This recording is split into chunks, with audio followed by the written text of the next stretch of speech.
ওকে, আসসালামু আলাইকুম, সবাই কেমন আছেন? ওয়ালাইকুম আসসালাম স্যার, আলহামদুলিল্লাহ স্যার, আপনি ভালো আছেন স্যার? জি আলহামদুলিল্লাহ। তো আজকে চ্যাপ্টারটা হচ্ছে চ্যাপ্টার 8 এর একটা কন্টিনিউশন চ্যাপ্টার আর কি। চ্যাপ্টার 8 সম্বন্ধে বোধহয় আমাদের একজন পাকিস্তানি প্রফেসর আপনাদের সাথে এটা নিয়ে ডিসকাস করছিলেন, তাই না? চ্যাপ্টার 8 মনে আছে, ইন্টিগ্রেটেড প্ল্যানিং দেখা হয়েছিল। ইন্টিগ্রেটেড প্ল্যানিং, তো ইন্টিগ্রেটেড প্ল্যানিং এ আমরা যেটা করি যে আমরা ফোরকাস্টিং এ আমরা যেটা ফোরকাস্ট করি সেই ফোরকাস্টিং এর উপরে আমরা ইন্টিগ্রেটেড প্ল্যানিংটা করে থাকি। মানে ফোরকাস্টিংটাকে বেস ধরে আমার যত অপারেশনাল প্ল্যান আছে, ফর এক্সাম্পল হচ্ছে প্রোডাকশন ইউনিট, প্রোডাকশন কতটুকু হবে, আমার কি পরিমাণ লেবার লাগবে, র মেটেরিয়ালস লাগবে, এই সমস্ত কিছুটা আমরা সাধারণত এই এগ্রিগেট প্ল্যানিং এ করে থাকি।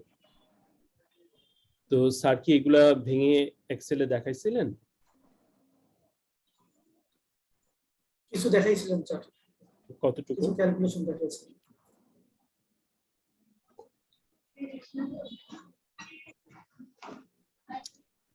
ঠিক আছে, তাহলে যদি চ্যাপ্টার 8 দেখায় থাকেন তাহলে আমরা চ্যাপ্টার 9 এর হচ্ছে এই প্রবলেমটা 8 এর একটা কন্টিনিউয়েশন। হ্যাঁ, ওই প্রবলেমটাই আমরা একটু দেখার চেষ্টা করবো। আশা করি স্যার দেখাইছেন আপনাদের।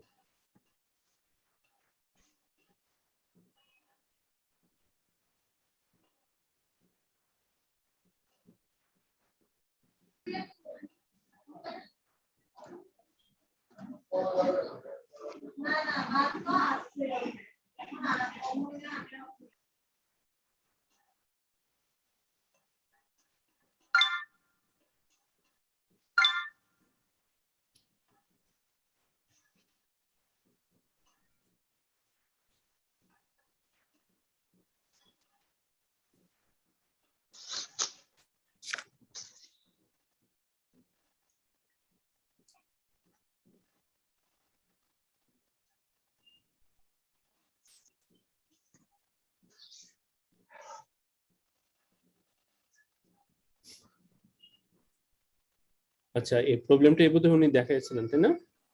স্যার উনি এক্স্যাক্টলি এমনকি দেখাননি, উনি অন্য একটা ক্যালকুলেশনে কোন প্রসেসটা ভালো হবে, যদি ডিমান্ড এক্সেস থাকে তাহলে সেই ক্ষেত্রে আউটসোর্সিং এ যাব নাকি আপনার ওভারটাইম গেলে বেটার হবে, এরকম কিছু ক্যালকুলেশন দেখেছিলেন, নট এক্স্যাক্টলি এটা।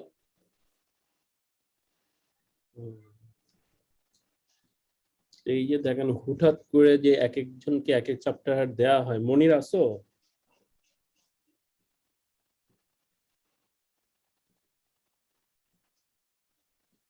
একটা কন্টিনিউয়েশন থাকে না আর কি, চ্যাপ্টার 7, 8, 9 এগুলো একটা কন্টিনিউয়েশনের চ্যাপ্টার আর কি। উনি স্যার ফার্স্ট ক্লাসটার পরে সেকেন্ড ক্লাসে আরো ফ্যাক্ট এন্ড ফিগারে দেখানোর কথা ছিল, কিন্তু ওই দিন টেকনিক্যাল জটিলতার কারণে উনি আমাদের ক্লাসটা কন্টিনিউ করতে পারেন, স্টার্ট করেই ডিসকন্টিনিউ করছিলেন।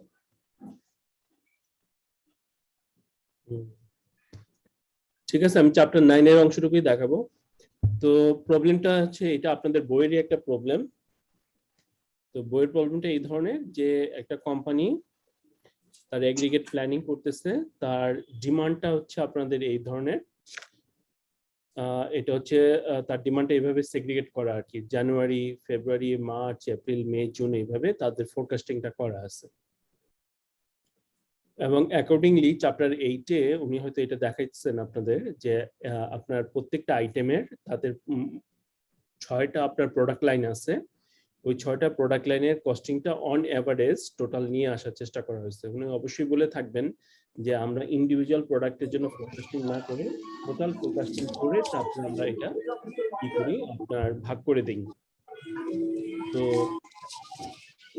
তাহলে এখানে আমাদের কি কি ধরনের কস্টিং আছে? Material costing $10 per unit, inventory cost হচ্ছে $2, marginal cost, hiring, lay of,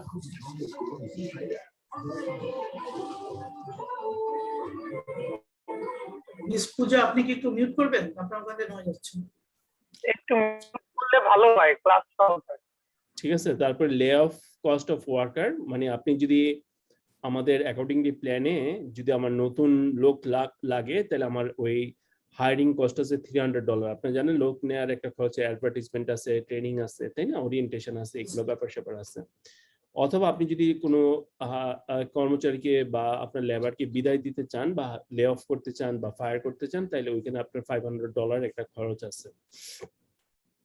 labour hour required, অর্থাৎ একটা ইউনিট তৈরি করতে মোটামুটি 4 ঘন্টা সময় লাগে, এবং রেগুলার কস্টিং হচ্ছে আপনার পার আওয়ারে আমরা $4 করে দিতে হয়। ওভারটাইম যদি সে করে ওই লেবার, তাহলে ওই অর্গানাইজেশনে $6 করে ওভারটাইম দিতে হয়, তাই না, 1.5 টাইমস আপনারা জানেন। মার্জিনাল সাবকন্ট্রাক্টিং, অর্থাৎ আপনি যদি আমার ডিমান্ড আমি না পারি মিটাইতে আমার প্রোডাকশনের ক্যাপাসিটিতে, তাহলে আমি কি করব, সাবকন্ট্রাক্টিং করব। এবং সাবকন্ট্রাক্টিং এর ক্ষেত্রে আমার পার ইউনিট হচ্ছে তার থেকে আমার $30 করে কিনতে হবে। ক্লিয়ার? জি স্যার। এই হচ্ছে আমাদের প্রোডাকশন ফ্যাসিলিটি, আর এইটা হচ্ছে আমার ফোরকাস্টিং। ওকে, তারপরে আমরা যেটা করলাম, আমাদের আরো কিছু এখানে প্ল্যানের ইস্যু আছে। প্ল্যানের ইস্যুটা হচ্ছে এই ধরনের যে আমরা যখন একটা ডিসকাউন্টের ইস্যু আসে, তো চ্যাপ্টার 8-এ ডিসকাউন্টের ইস্যুটা আসার আগে আমরা যেটা করব যে একটু দেখাই নিতে চাই আপনাদের সাথে যে আমরা কিভাবে প্ল্যানিং গুলা করে থাকি আগে। তাহলে প্রথমে আমার এখন দেখেন ডিজাইনটা কিভাবে করা হয়েছে। পিরিয়ড 0 to 6, হায়ারিং এখন বর্তমানে আমার ওয়ার্কফোর্স আছে হচ্ছে 80, আমার ইনভেন্টরিতে 1000 ইউনিট আইটেম আছে টোটাল, 6টা প্রোডাক্টের টোটাল আইটেম হচ্ছে ইনভেন্টরিতে 1000 unit, stock out, subcontract, production. আচ্ছা, এখন স্টক আউট ক্ষেত্রে বলা হয়েছে যে আমারটা হচ্ছে ব্যাকলগ করা যাবে। ব্যাকলগ তো আমরা বুঝি, তাই না?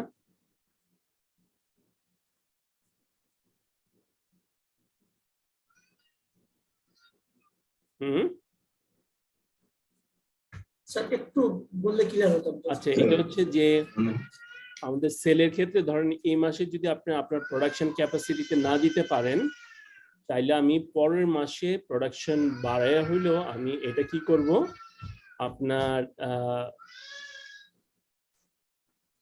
আমাদের ডিমান্ডটা মিট করার চেষ্টা করব। ঠিক আছে,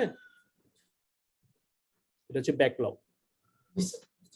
আর যদি ব্যাকলগ না থাকে তাহলে আমার স্টক আউট হয়ে যাবে। ঠিক আছে, আমি ওই সেলটা আর আমার ইয়েতে রাখবো না। তাহলে এই কোম্পানি হচ্ছে ব্যাকলগ মেনটেন করে, বাট ও ইয়ে রাখছে যে লাস্ট মান্থে আমার যেন কোনো ব্যাকলগ না থাকে, অর্থাৎ জুনে যেন আমার কোনো ধরনের কি না থাকে, ব্যাকলগ না থাকে। এটা একটা কন্ডিশন। পরের কন্ডিশনটা হচ্ছে কি, আমার ইনভেন্টরি যেন মিনিমাম 500 থাকে আমার ইনভেন্টরি। এটা হয়তো ধরেন তার সেফটি ইনভেন্টরি, এটা সে মেনটেন করে। ক্লিয়ার?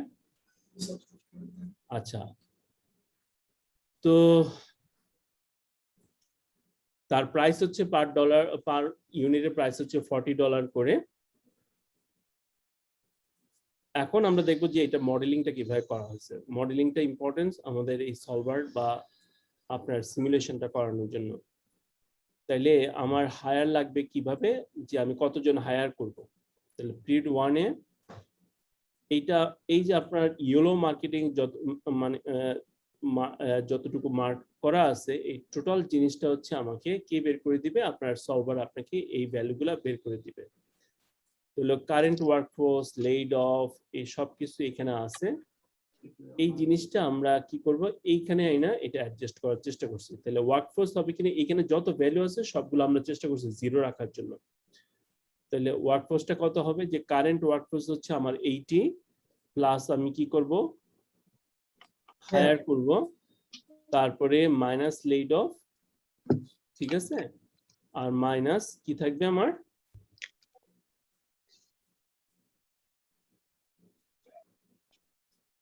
আর পুরনো ইয়ে, তাইলে আমার হায়ারটা বের হয়ে যাবে। ঠিক আছে, তাহলে ওয়ার্কফোর্স, কারেন্ট ওয়ার্কফোর্স কত, তাহলে D5, যে এখন বর্তমানে ওয়ার্কফোর্স, মাইনাস D4 আগের ওয়ার্কফোর্স, মাইনাস P5 কতটুকু হায়ার করলাম, তারপরে প্লাস হচ্ছে C5। তাহলে এইগুলা হচ্ছে এইগুলা যোগ বিয়োগ করলে যেন এখানে জিরো থাকে। এইভাবে মেনটেন করা হয়েছে। আর নাইলে হায়ারটা হবে কতটুকু, যে বর্তমানে কারেন্ট ওয়ার্কফোর্সটা কি, যে ওয়ার্কফোর্স প্লাস হচ্ছে হায়ার মাইনাস লেড অফ, তাইলে হচ্ছে আমার কি হবে, কারেন্ট ওয়ার্কফোর্স। ঠিক আছে, এইটাই আমরা একটু ইকুয়েশনের আকারে সাজাতে চাইছি, যে current workforce plus laid off minus hire minus হচ্ছে আপনার কি আগের ওয়ার্কফোর্স, তাহলে হচ্ছে এখানে জিরো আসে। তো এইভাবে প্রত্যেকটা আমরা এখানে জিরো করার চেষ্টা করছি। তাহলে ক্যাপাসিটিটা কি হবে, ক্যাপাসিটি হচ্ছে আমার ওয়ার্কফোর্স আর ওভারটাইম। ঠিক আছে, এইটার সাথে আমি কি করতেছি, পার ডে আমার 40 ইউনিটস করে সে তৈরি করে। তাহলে D5 into 40 plus E5 divided অর্থাৎ ওভারটাইম, এই যে ওভারটাইম যা করতেছে তা কি করলাম, আমি 4 দিয়ে ভাগ করলাম, অর্থাৎ 4 ঘন্টার বেশি সে ওভারটাইম করতে পারে না। তাহলে 4 দিয়ে ভাগ করি, ভাগ করলে সে কি হয়, যে আমার টোটাল ইউনিটটা বের হয়। মাইনাস হচ্ছে I5টা কি আছে, যে আমার এইখানে কি পরিমাণ প্রোডাকশন হচ্ছে, তাহলে এটা যোগ বিয়োগ করলে আমার ক্যাপাসিটি জিরো দেখাবে। আচ্ছা, ইনভেন্টরিও সেম, আমার বিগনিং ইনভেন্টরি আছে।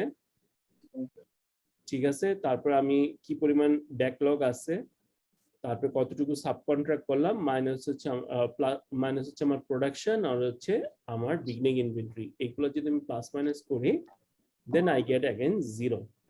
এটা 0 রাখার ইয়ে কি, যে না এখানে ব্যালেন্সটা ঠিক থাকে। আচ্ছা, ওভার টাইম কতটুকু করবে, E5 হচ্ছে আমার কোনটা, এখানে হচ্ছে ওভার টাইম, এটা হচ্ছে মাইনাস, প্লাস হচ্ছে 10 ইন্টু D5। কতক্ষণ ওয়ার্কার আছে তারা 10 ঘন্টার বেশি ওভার টাইম করতে পারবে না। তাহলে এই টোটালটা হচ্ছে কি প্লাস মাইনাস করলে আমার এটাও চলে আসে। তোকে পায়খানা টেস্ট দেওয়া লাগবে না? পায়খানা টেস্ট না দিয়ে ডাক্তার কিভাবে দেখাবো বলো তো? এইটুকু বোঝা হয়েছে?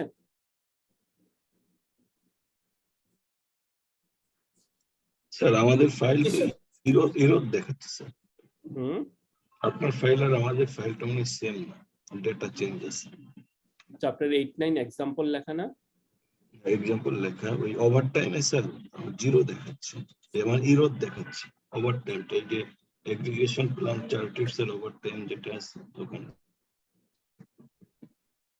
এগ্রিগেশন প্ল্যান কস্ট স্যার, যে রেগুলার টাইমের পরে যে কলামটা আছে স্যার, নিচেরটাতে স্যার, নিচে সাদা অংশে স্যার, সাদা অংশে এই ওভার টাইম আছে, ওভার টাইম আছে এখানে আমাদের ফর্মুলা 0 আসছে, মানে আমারটা স্পেশাল মানে ইরোড দেখাচ্ছে, ইরোড না, এরর দিচ্ছে। হ্যাঁ ইরোড দেখাচ্ছে। যে কোনো কারণে হয়তো এখানে সে লিংকটা পাইতেছে না আর কি। আচ্ছা, এরপরে দেখেন আমার কস্টিংটা দেখাচ্ছে। কস্টিং হচ্ছে কি, যে এইগুলো আমি তো কত হায়ার ফায়ার করব, এগুলো আছে, লে অফ কতটুকু করব, রেগুলার টাইমে আমার খরচ কত, এইগুলো হচ্ছে জাস্ট ওয়ার্ক ফোর্সের সাথে আমার এখানে যে কস্টিং গুলো আছে এগুলো মাল্টিপ্লাই করে আমি এখানে বসেছি। ওভার টাইম, ইনভেন্টরি, সবই হচ্ছে আপনার কি এই আইটেমটার সাথে এই আইটেমটা কস্টিং এর আপনার এই মাল্টিপ্লিকেশন, আর কিছুই না। তাহলে এখানে দেখেন স্টক আউট দেখাচ্ছে, আর এখানে হচ্ছে খরচটা দেখাচ্ছে, ম্যাটেরিয়াল কি পরিমাণ লাগতেছে দেখাইলো। এরপর আমরা কি করলাম, টোটাল কস্টিংটা যোগ করে ফেলাম, এখানে যতটুকু কস্টিং আছে সবগুলা যোগ করে ফেলাম। যোগ করার ফলে কস্টিং বের হইলো। আমার রেভিনিউ কত, রেভিনিউ হচ্ছে টোটাল কি পরিমাণ, এই যে ডিমান্ড মাল্টিপ্লাইড বাই প্রাইস, আমার এখানে কস্টিং বের হইলো, আর প্রফিট, তাহলে revenue minus cost equal to profit. এই পর্যন্ত কারো কোনো সমস্যা আছে কিনা মডেলিংটা?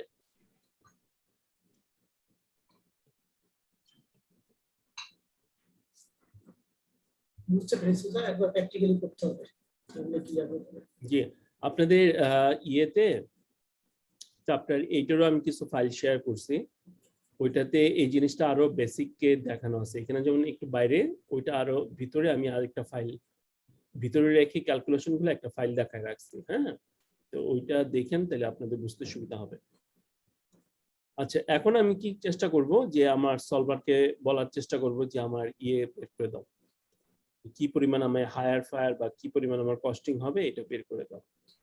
তো এগ্রিগেট প্ল্যানিংটা বুঝাইতে পারলাম কিনা দেখেন। আমার ডিমান্ড, এটা হচ্ছে আমার ফোরকাস্টিং, যে ডিমান্ডটা, এটার উপর আমার production, subcontract, stock out, inventory, overtime, workforce, laid off, hire, মোটামুটি সব চলে আসছে না? বুঝতেছেন কথাটা? তো এই যে সবকিছু আমি একসাথে প্ল্যানটা করার চেষ্টা করতেছি, এই জন্য আমরা এটাকে এগ্রিগেট প্ল্যান বলি। এখন আমরা কি করব, আমরা সলভারটা চালাবো। তো এইখানে আমি ইচ্ছা করলে সবগুলো আমি একটু 0 করে দিতে পারি।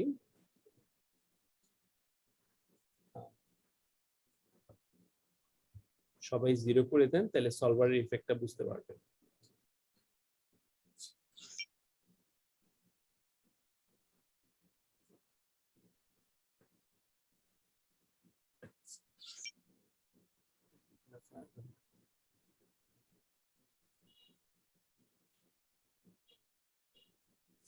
Stop out.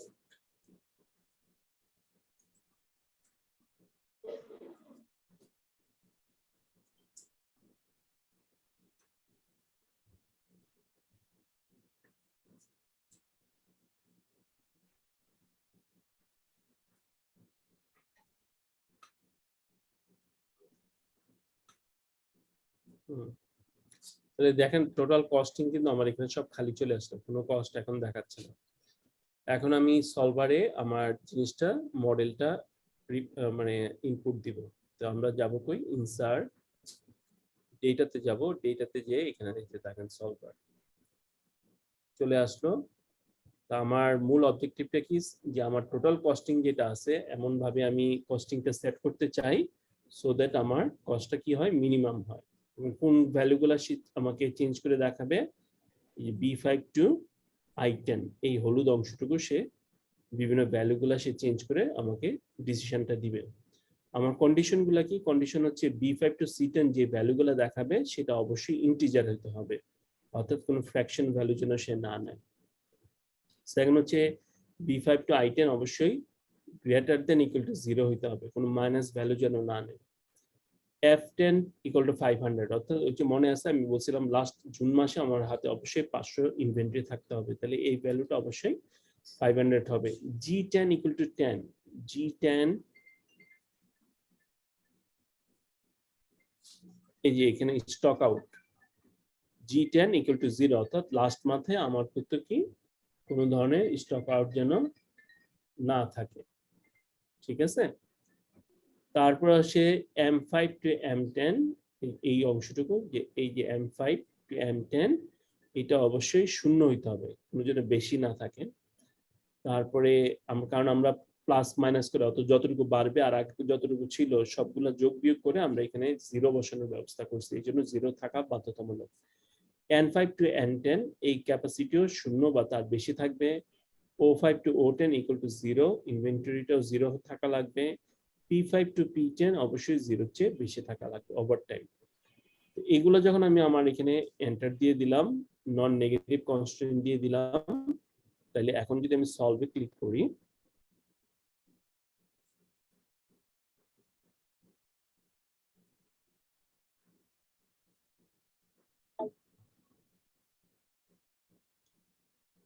দেখেন আমার ডিসিশন চলে আসছে, অর্থাৎ সলভার আমাকে বলতেছে আমি প্রথম মাসে কয়জনকে ফায়ার করব।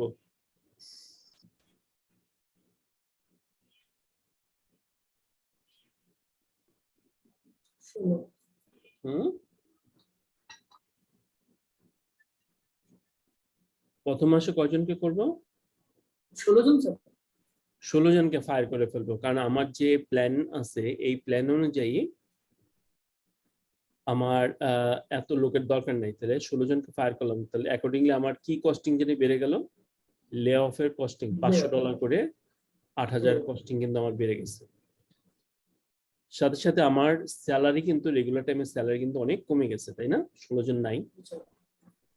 ইনভেন্টরি দেখেন আমার হাতে অলরেডি 1000 ছিল, বাট পরে আস্তে আস্তে ইনভেন্টরি বাড়তেছে, বাট দেখেন এই মাসগুলোতে স্পেশালি হচ্ছে মার্চ এপ্রিলের দিকে আমার ডিমান্ড অনেক বেড়ে যায়, তাই না, ফেব্রুয়ারি মার্চ এপ্রিল এই সময়টা ডিমান্ড অনেক পিকে থাকে, যার কারণে দেখেন আস্তে আস্তে যদি আমার প্রথম দিকে 1000 এবং আমার প্রোডাকশন বেশি ছিল, তারপরেও কিন্তু ডিমান্ড হাই থাকার কারণে এপ্রিলে এসে আমার ডিমান্ড কি হয়ে গেল, ডিপ্লিট হয়ে গেল, ইনভেন্টরি ডিপ্লিট হয়ে গেছে। সেই ক্ষেত্রে আমি স্টক আউট হয়েছি কত, 220 ইউনিট আমার স্টক আউট হয়ে গেছে। 220 ইউনিট স্টক আউট হওয়ার কারণে আমি আমার অ্যাক্সেস আমি কত রাখতেছি, 140 ইউনিট। এটা মিট করার জন্য আমি 140 ইউনিট সাব কন্ট্রাক্টিং করাচ্ছি। ক্লিয়ার কিনা? এবং সেটা পরবর্তীতে আমরা আবার ইনভেন্টরি থেকে ম্যাচ করার চেষ্টা করি। বাট প্রোডাকশনের ক্ষেত্রে দেখেন, প্রোডাকশন হচ্ছে আমার কোন ধরনের স্ট্র্যাটেজি, আপনাদের অবশ্যই চ্যাপ্টারে এটা নানান ধরনের স্ট্র্যাটেজি শেখানো হচ্ছে, যেমন এটা হচ্ছে কি চেজ স্ট্র্যাটেজি না লেভেল স্ট্র্যাটেজি, লেভেল।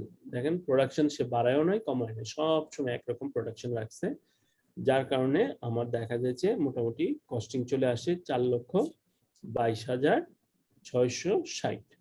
ক্লিয়ার?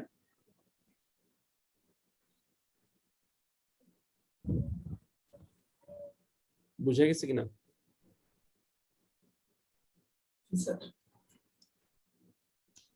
তো সলভারের ইয়াটা যদি আরেকবার দেন। সলভারটা আমরা অবজেক্টিভ ধরলাম, আমার যে কস্টিং আছে কস্টিংটা হচ্ছে মিনিমাম করব C22, আর ডিসিশন ভ্যারিয়েবল হচ্ছে আমার এইটুকুতে সে ভ্যালুগুলো চেঞ্জ করে দেখাবে যে কিভাবে আমার ডিসিশন গুলা নিলে আমি ম্যাক্সিমাম কস্ট সবচেয়ে মিনিমাম হবে, এই ভ্যালুগুলো সে বের করে দিচ্ছে। কিভাবে বের করছে, এই যে আমরা এখানে যে কন্ডিশন গুলো বসাইছিলাম মনে আছে, প্লাস মাইনাস, তো এগুলো প্লাস মাইনাস করে আমরা বলছি এগুলো সব জিরো হইতে হবে, হ্যাঁ, যেন আমাদের আমরা দেখতে চাইছি যে আমাদের ইকুয়েশনটা ঠিক আছে। তো এই এই এইগুলা রেজাল্ট দেখাবে বেসড অন দিস ইকুয়েশন। আচ্ছা, তাহলে এখন আমরা কিছু কন্ডিশন এখানে দিয়ে দিচ্ছি আরো, যে কন্ডিশন গুলা কি, যে এই ইয়েলো অংশে যতটুকু আমাকে ডিসিশন দিকে এগুলো অবশ্যই ইন্টিজার ভ্যালু হইতে হবে, কোনো ফ্র্যাকশন থাকবে না, এবং ভ্যালুগুলা নন নেগেটিভ হবে, কোনো ধরনের নেগেটিভ ভ্যালু দেখাতে পারবে না। F10 যেটা আছে, যে এই যে ইনভেন্টরি লাস্ট মান্থের ইনভেন্টরিটা আমার অবশ্যই কি $500 500 ইউনিট থাকতে হবে, তাই না? আরেকটা বলছিলাম হচ্ছে কোনো ধরনের লাস্ট মান্থে যেন কোনো ধরনের স্টক আউট না থাকে। তাহলে দেখেন ইনভেন্টরিও 500 বের করে দিচ্ছে, আবার স্টক আউটও 0 করে দিচ্ছে। আচ্ছা, M2 M10 কি বলছে, যে এগুলা ওই যে যেগুলো আমরা কন্ডিশন বসেছিলাম আর কি এখানে, এগুলো অবশ্যই সব 0, ক্যাপাসিটিও 0 হইতে হবে, 0-এর বেশি থাকবে, কম থাকতে পারবে না, নেগেটিভ হইতে পারবে না। ইনভেন্টরিটাও আমাদের 0 থাকতে হবে, আমার হাতে অ্যাক্সেস যেন ইনভেন্টরি না থাকে, বা ইকুয়েশনটা যেন 0 হয়। আর ওভারটাইম অবশ্যই 0-এর চেয়ে বেশি হইতে হবে, আপনারা জানেন নেগেটিভ ওভারটাইম তো হইতে পারবে না। এইগুলা কন্ডিশন আমি বসে যখন সলভারে রান দিলাম তখন আমাকে সে এই রেজাল্টটা দেখাইল। এই পর্যন্ত কারো কোনো সমস্যা আছে কিনা? স্যার এই কন্ডিশন গুলো কি অটোমেটিক এই সূত্র অনুযায়ী সেট হয়েছে নাকি আপনাকে একটা একটা করে বসিয়ে হয়েছে? কোনটা এইগুলা? কন্ডিশনটা যেটা দেখালেন মাত্র কেটে দিয়েছেন যে সলভারের কন্ডিশন একটা একটা করে বসাইছি আমরা, হ্যাঁ। আচ্ছা আচ্ছা আপনি যখন প্রবলেম পায় এইভাবে নিজেরা ম্যানুয়ালি এগুলো সব বসাইতে হয়, হওয়ার পরে তারপর আমরা সলভারে আবার এগুলা একটা একটা করে বসাই। স্ট্যান্ডার্ড পলিসি লাইক সিস্টেমটা নিতে হবে, যে ওভারটাইম নেগেটিভ হতে হবে, নেগেটিভ হওয়া যাবে না, জি দেন ইয়ার ইন ইনভেন্টরি সব কিন্তু রেশনাল, তাই না? কোনো আচ্ছা কিছু তো অ্যাক্সেস না, আপনি বুঝতেছেন যে এগুলো নন নেগেটিভ, এগুলো না বলে দিলে নেগেটিভ করে ফেলবে সে, হ্যাঁ। আচ্ছা, এই গেল আপনার চ্যাপ্টার 8 এর কাহিনী ছিল এই পর্যন্ত, যে আপনি কিভাবে আমরা ইন্টিগ্রেটেড প্ল্যান করি। এরপরে এই যে আমি কি পাইলাম, আমার কস্টিং পাইলাম, হায়ার ফায়ার পেয়ে গেলাম, প্রোডাকশন পেয়ে গেলাম না, প্রোডাকশন। এখন কি করব, এই প্রোডাকশনের ইয়ে অনুযায়ী আমি আমার কি করব, যে যে এই যে এখানে দিছি কিনা দেখি, এইটা নাই। আচ্ছা, ওইখানে হচ্ছে যে 6টা প্রোডাক্ট আছে, ওই 6টা প্রোডাক্ট আমরা কি করব, ডিকম্পোজ করে ফেলবো, ঠিক আছে? ডিকম্পোজ করে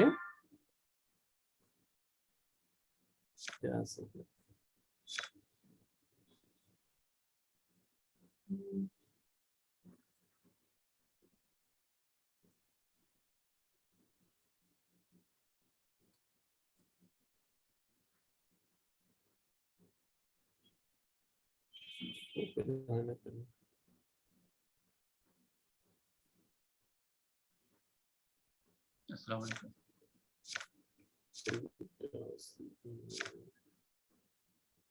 চ্যাপ্টার 8 মনে হয় খুব সম্ভব দেয়া আছে এটা। আচ্ছা, যাই হোক, চ্যাপ্টার 8 যেসব এক্সেল ফাইলগুলো আমি আপনাদের দেখায় রাখছি, ওইখানে আপনার এই জিনিসগুলা পাবেন, যে ওইখানে ডিকম্পোজটা দেখানো হয়েছে, যে কিভাবে আপনি আপনার ওই বাকি এই যে আমি প্রোডাকশন প্ল্যানটা পাইলাম, পাওয়ার পরে কত ইউনিট আমি কোন ইউনিট আমি কতটুকু তৈরি করব, এবং আমি কিভাবে প্রকিউরমেন্টটা করব পার্টিকুলার বা, হ্যাঁ, ওইখানে পুরো ডিকম্পোজিশনটা দেয়া আছে। তা এইটা দেখার পরে এখন আমি যদি চ্যাপ্টার 9-এ যাই, এখন 9-এ হচ্ছে আমাদের চ্যাপ্টার 9টা হচ্ছে কি নিয়ে, আপনার সেলস এন্ড অপারেশন নিয়ে, তাই না? কি নিয়ে chapter 9? Sales and operation. Sales and operation.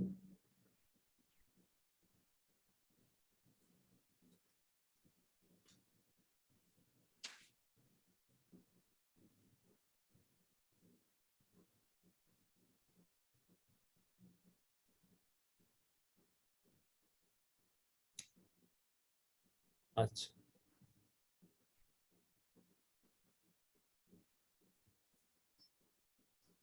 এই সেলস এন্ড অপারেশনে যখন আসি তখন আমাদের একটা প্রাইসিং ইস্যু আছে, ডিসকাউন্টিং ইস্যু আছে।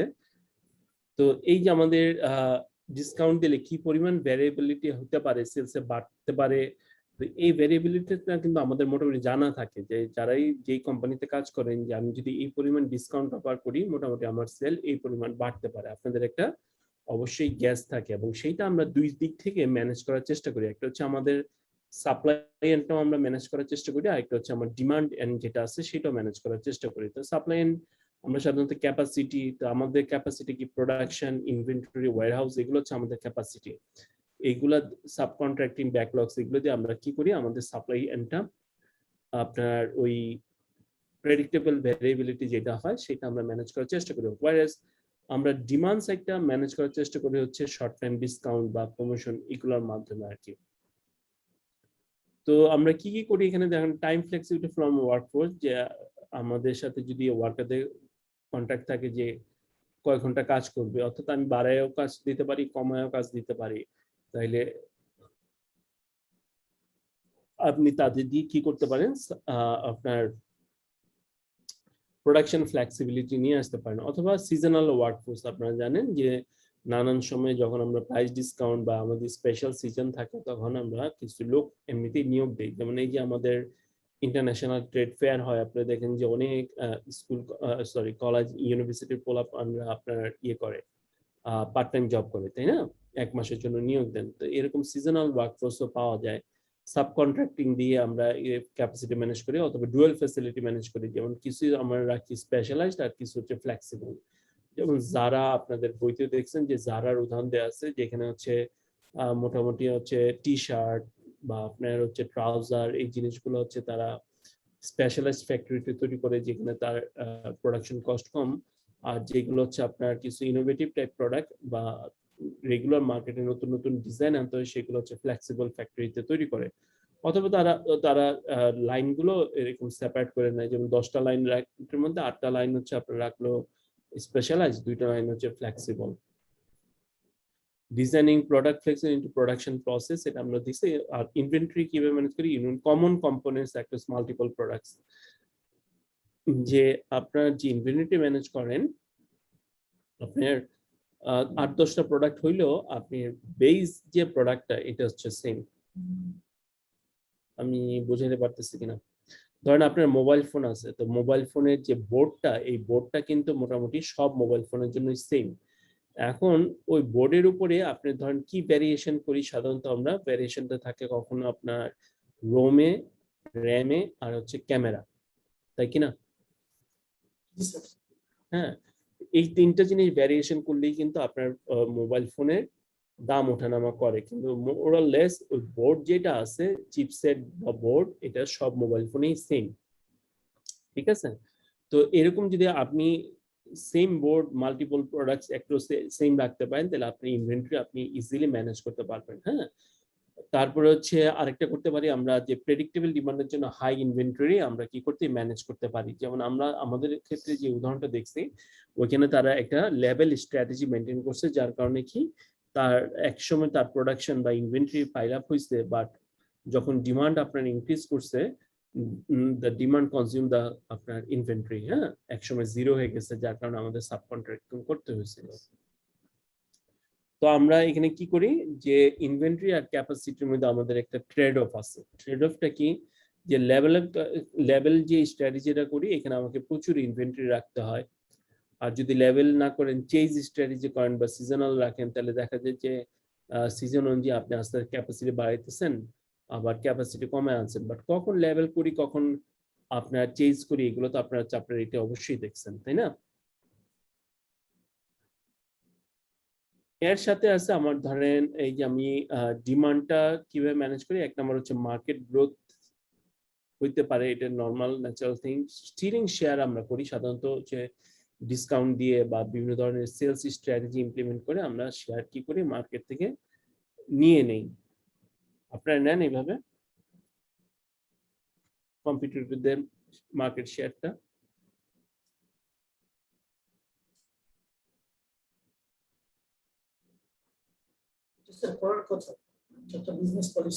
হ্যাঁ, তারপর হচ্ছে ফরওয়ার্ড বাইং হয়।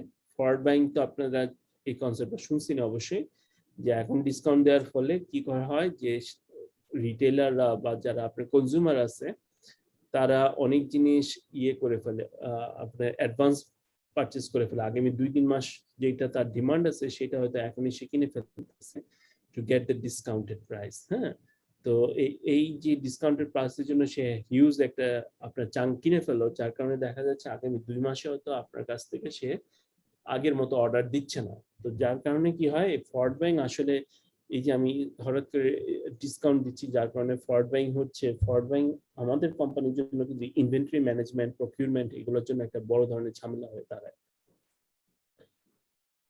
তো এটা একটা কথা যে আমরা এই 3টা ফ্যাক্টর ইউজ করে আমরা কি করতে পারি যে আমার মার্কেটের ডিমান্ড আমি ইনফ্লুয়েন্স করতে পারি।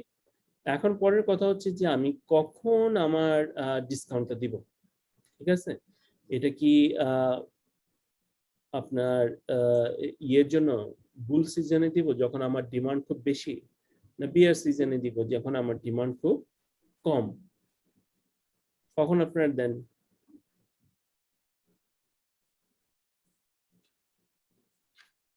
যখন স্যার ডিমান্ড কম থাকে। কম থাকে, তাই না? জি আচ্ছা, স্যার। কেন? সেল বাড়ানোর জন্য। ডিমান্ড বাড়ানোর জন্য স্যার। ডিমান্ড বাড়ানোর জন্য। এর সাথে কি কোনো সেলস এর ব্যাপার স্যাপার আছে বা কস্টিং এর কোনো ইস্যু আছে? কস্টিং এর তো স্যার ইস্যু আছে। যেমন যেমন স্যার আমরা যখন কোনো আপনার ডিমান্ড বাড়ানোর জন্য কোনো যখন ডিসকাউন্ট বা কোনো অফার থ্রো করি তখন তো আমার প্রাইজের ভ্যালু কমে আনতে হয়, ফলে কিন্তু স্যার আমার কস্ট বেড়ে যায়। রাইট, কস্ট বাড়ে না, আপনার প্রফিট কমতেছে। জি স্যার। আমার প্রফিট কমতেছে, কস্ট অ্যাজ ইউজুয়াল। প্রফিট কমতেছে, হ্যাঁ প্রফিট কমতেছে। প্রফিট কমা মানেই তো স্যার কস্ট বাড়া। না না, কমা মানে কস্ট বাড়ে না, আপনার রেভিনিউ কমতেছে। রেভিনিউ কমা, রেভিনিউ কমাচ্ছে, রেভিনিউ কমাচ্ছে। হ্যাঁ, কস্ট অ্যাজ ইউজুয়ালি আছে, বাট এটা হচ্ছে আপনি যখন আপনার ডিমান্ডটা কম সেই পিরিয়ডে আপনি আপনার ডিসকাউন্টটা অফার করতেছেন, তাই না? But what happen if we offer discount in a আপনার কি বুম সিজনে, মানে আপনার পিক সিজনে যদি আমরা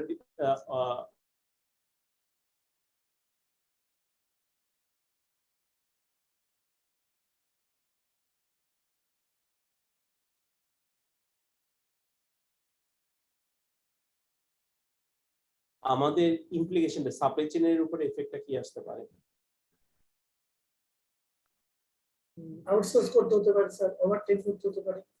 জি স্যার, আউটসোর্স বা ওভারসোর্স করা যেতে পারে যদি ডিমান্ড এক্সেস থাকে। হ্যাঁ, আউটসোর্স করতে হইতে পারে। আর কি? ইনভেন্টরি রাখতে হতে পারে। ইনভেন্টরি শর্টফল হইতে পারে। আচ্ছা, আর প্রোডাকশন ক্যাপাসিটি বাড়াইতে পারবে। প্রোডাকশন ক্যাপাসিটি বাড়াইতে হবে, হায়ার করতে হবে তাহলে লোক নাকি? জি স্যার। জি। আচ্ছা, তার মানে আমি যদি আমার পিক ডিপ সিজনে আমি কখনো ডিসকাউন্ট দিতে চাই তাহলে কয়েকটা ইমপ্লিকেশন আমার আছে। একটা আমার হচ্ছে আমি পিক বা অফ পিক সিজনে আমি আমার ডিসকাউন্টটা দিব কিনা, এটা আসলে হচ্ছে কস্ট বেনিফিট অ্যানালিসিস। কথাটা বুঝতে পারছি? যেমন একটু আগে বললো যে তাইফ বললো যে স্যার আমরা যদি করি অফ পিক সিজনে আমার ডিসকাউন্টটা দেই সেই ক্ষেত্রে হচ্ছে আমার রেভিনিউ কমে যাবে, আমার প্রফিটেবিলিটি কম হবে। কস্টিং হচ্ছে আপাতত বাড়তেছে না, কিন্তু কস্টিং কমার একটা সুযোগ আছে। আমার কস্টিংটা যেন না বাড়ে এবং কমে, সেইটাও একটা অফ পিক সিজনে আমার অ্যাডভার্টাইজমেন্ট দেওয়ার একটা কারণ। এটা কি কেউ বের করতে পারছেন বা এই কথাটা কি বুঝতে পারতেছেন কিনা? আমার জন্য কস্টিংটা না বাড়ে, অফ পিক সিজনে আমি একটা ডিসকাউন্ট দিব, এইটাও একটা কারণ যে আমার কস্টিংটা যেন না বাড়ে। জি স্যার। এটা কি মাথায় আসছে কিনা দেখেন তো, একটু চিন্তা করেন।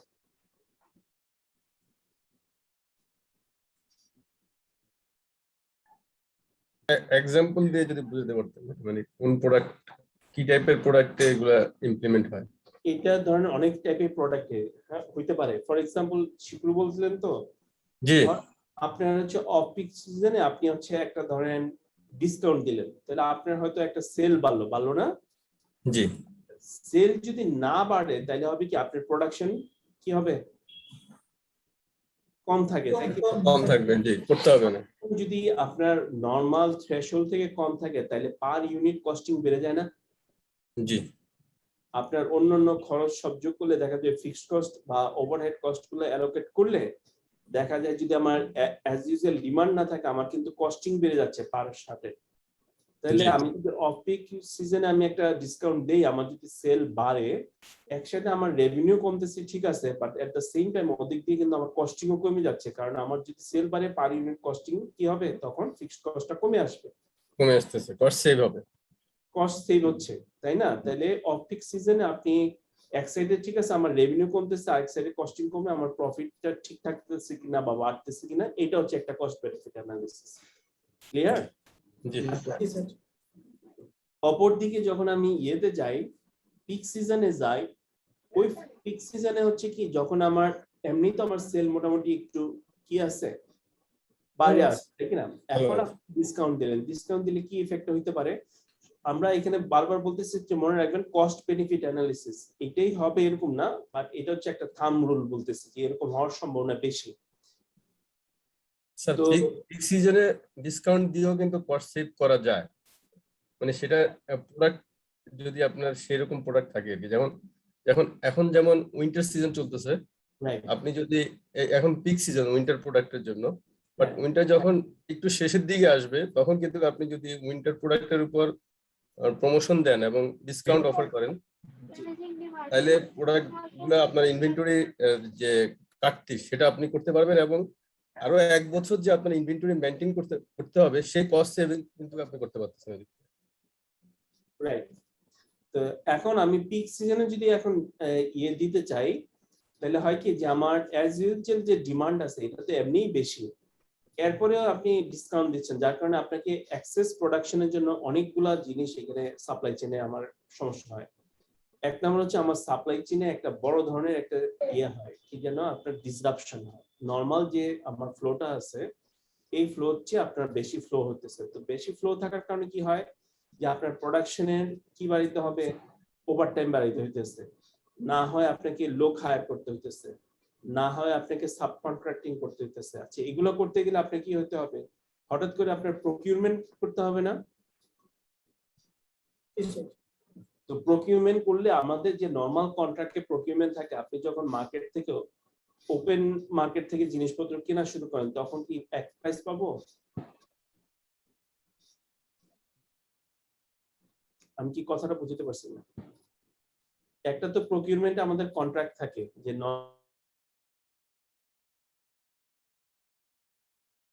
থেকে আপনি অপারেশনে যান, তখন কি হয় আমার প্রকিউরমেন্টের খরচটা কিন্তু অনেক বেড়ে যায়,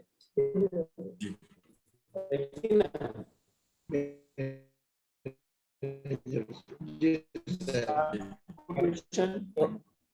কন্ট্রাক্ট প্রাইসের বাইরে গিয়ে কিনতে হবে।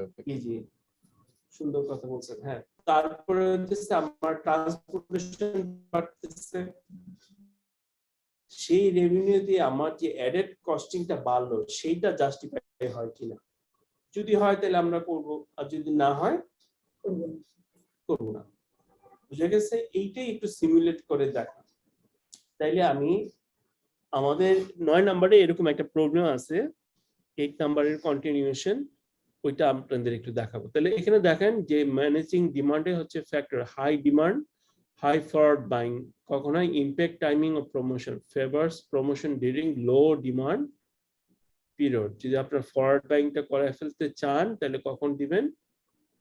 লো ডিমান্ড পিরিয়ডে। হাই মার্জিন আপনি প্রফিট বেশি করতে চান তাহলে কখন দিবেন?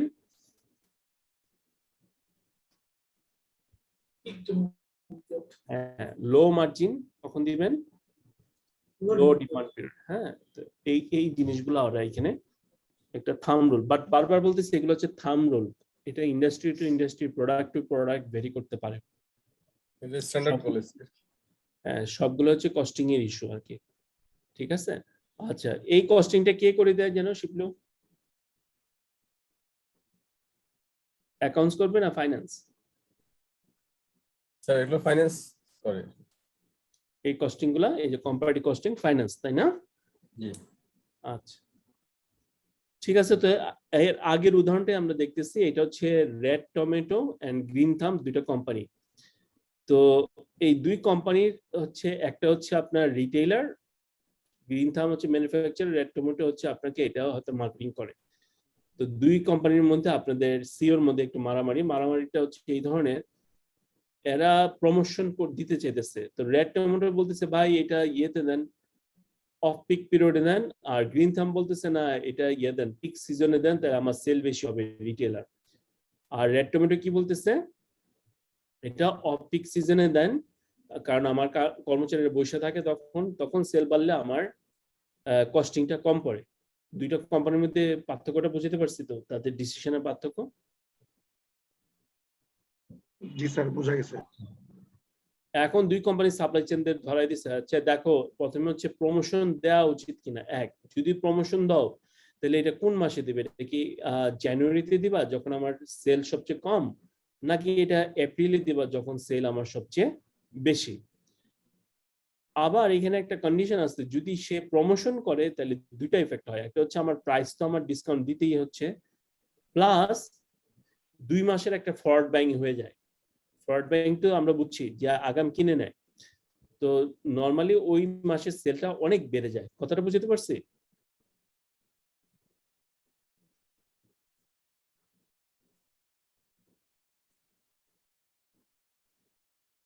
কথাটা বুঝতে পারছেন কিনা? এখন যদি আমরা একটু এক্সেলে যাই আবার,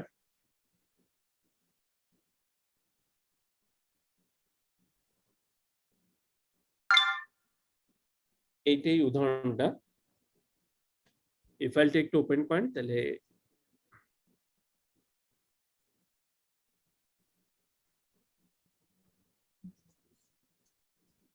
আচ্ছা, এখন এইখানে দেখেন এই যে প্রমোট 0 and 1, 0 হচ্ছে 0 হচ্ছে কোনো প্রমোশন নাই, 1 হচ্ছে প্রমোশন করা হবে।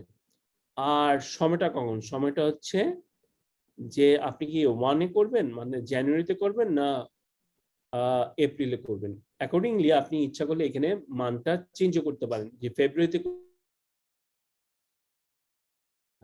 মার্চে করলে কি হয়, এপ্রিলে করলে কি হয়, এগুলো মার্চের ইয়েগুলো চেঞ্জ করেও দেখতে পারেন। বুঝতে পারলাম? আচ্ছা, এখন দেখি আপনাদের মনে আছে, যদি আমি যখন প্রমোশন দেই নাই, অর্থাৎ এটা যখন 0 ছিল, তখন যখন আমার সলভারটা রান দিছিলাম, সলভার কি করছিলাম আমরা, রান দিছিলাম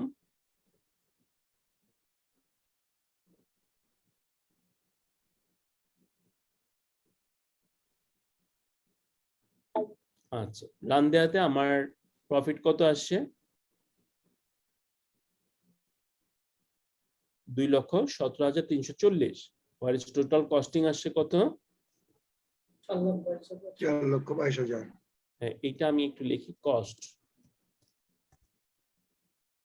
তারপর হচ্ছে আমার রেভিনিউ,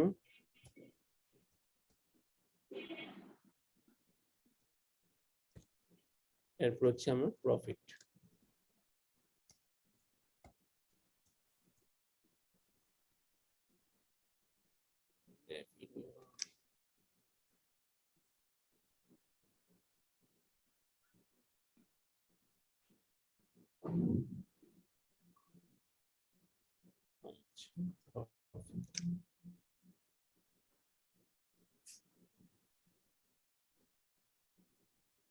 এই এখন আমরা একটু দেখতে চাই যে আমি তো এখন আমি কোনো ধরনের প্রমোশন করি নাই, যদি আমি প্রমোশনটা চালাই তাহলে সেই ক্ষেত্রে আমার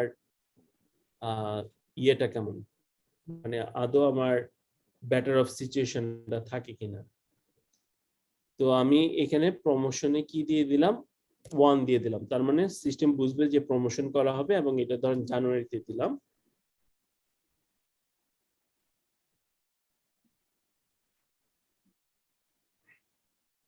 দিয়ে আবার সলভার রান করব।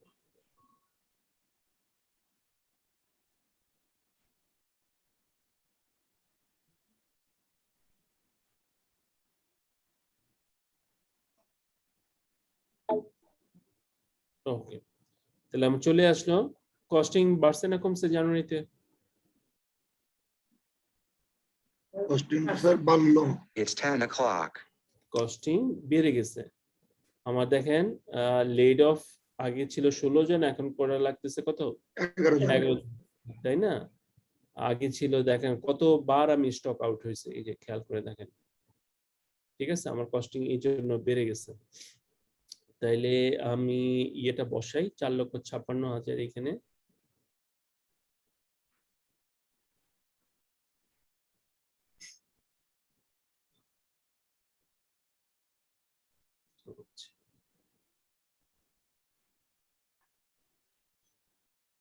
রেভিনিউ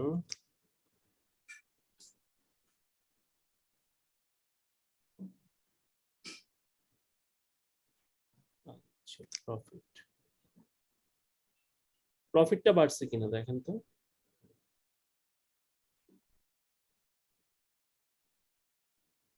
প্রফিট বাড়ছে, প্রফিট বাড়ছে। রেভিনিউ বাড়ছে। জি স্যার। তাইলে কি আমার জানুয়ারিতে আমাদের তার মানে ইয়েতে যাওয়া উচিত, তাই না? জি স্যার। আচ্ছা, এখন দেখি আমি যদি এটা এপ্রিলে করি, ওই যে গ্রিন থাম যেই সিও বলছে যে এটা এপ্রিলে করা দরকার, তার ডিসিশনটা নিয়ে যদি আমরা একটু বসি দেখি, তাহলে আমরা সলভার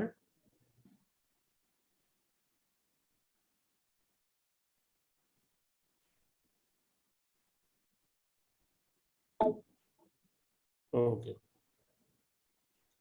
দেখেন আমার রেভিনিউ চলে গেছে আকাশচুম্বী, তাই না? জি স্যার। দেখেন কি পরিমাণ রেভিনিউ আসছে। আচ্ছা, কস্টিং as well as বেড়ে গেছে। রেভিনিউ যেমন বাড়ছে, কস্টিংও কি হচ্ছে? বেড়ে গেছে। আর প্রফিটও বাড়ছে।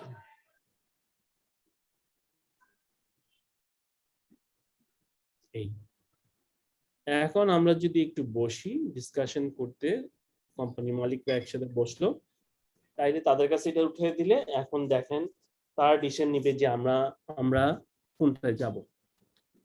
আমরা অবভিয়াসলি ডিসকাউন্টে যাব, কিন্তু ডিসকাউন্টটা কখন দিব? এপ্রিলে দিব না জানুয়ারিতে দিব, সেটা হচ্ছে ডিসিশন।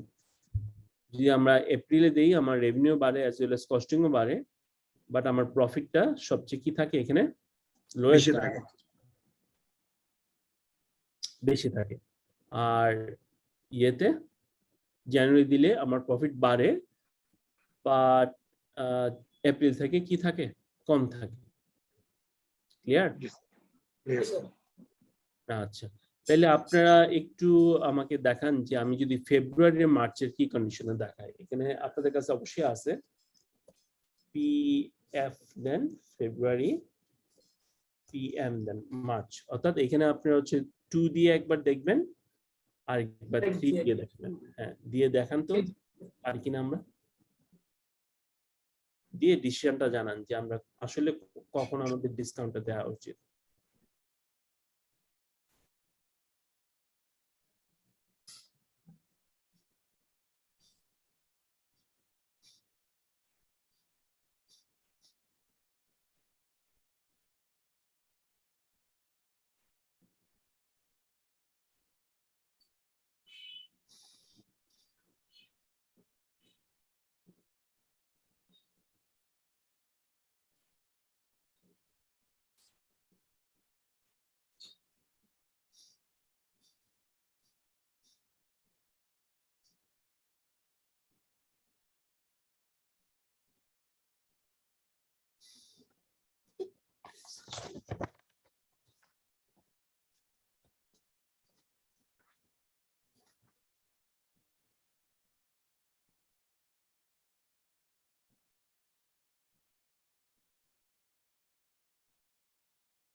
ফেব্রুয়ারি প্রফিটটা বেশি আসে। হুম, ফেব্রুয়ারিতে প্রফিট বেশি আসে।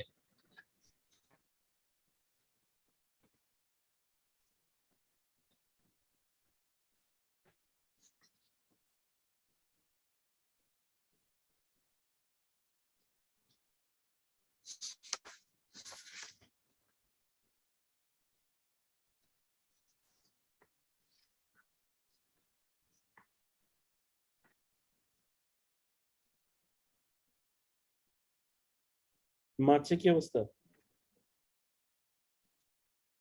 মার্চে তো কম আসে স্যার, ফেব্রুয়ারিতে 5,460 টাকা বেশি রেট দেখাচ্ছে।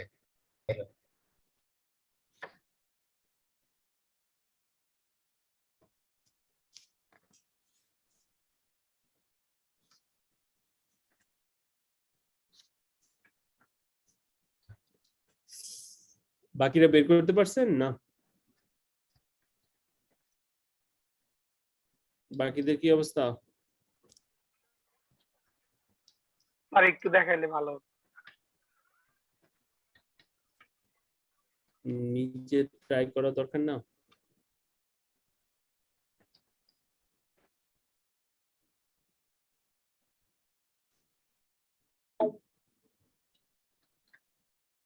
তাইলে এখানে আছে আমার কস্টিংটা নিয়ে আসলাম।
আচ্ছা, তাহলে কোনটা বেশি আমার? ফেব্রুয়ারিতে, তাই তো? জি স্যার। হুম, এই জন্য কি তাই বেতন বেশি পায় নাকি? দেখেন,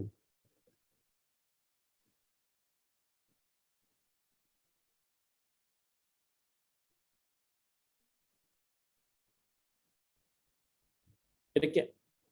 তাইলে সাপ্লাই চেইন বসেরা দেখেন মারামারি করতেছে কি নিয়ে?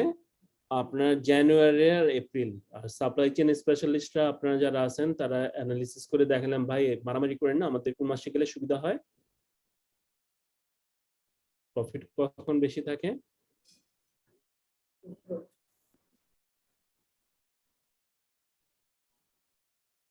ফেব্রুয়ারি মাসে।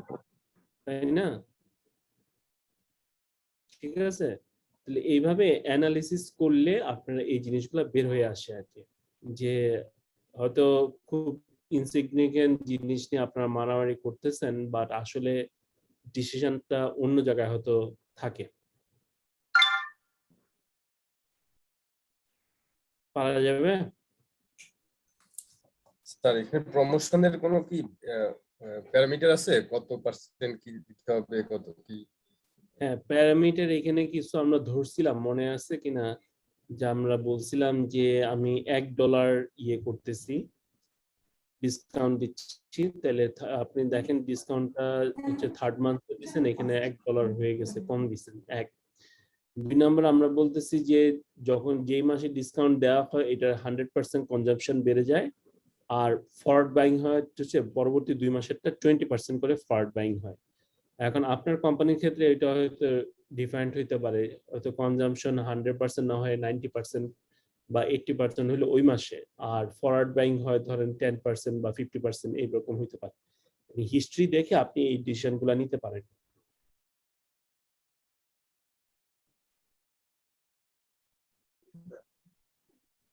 ঠিক আছে?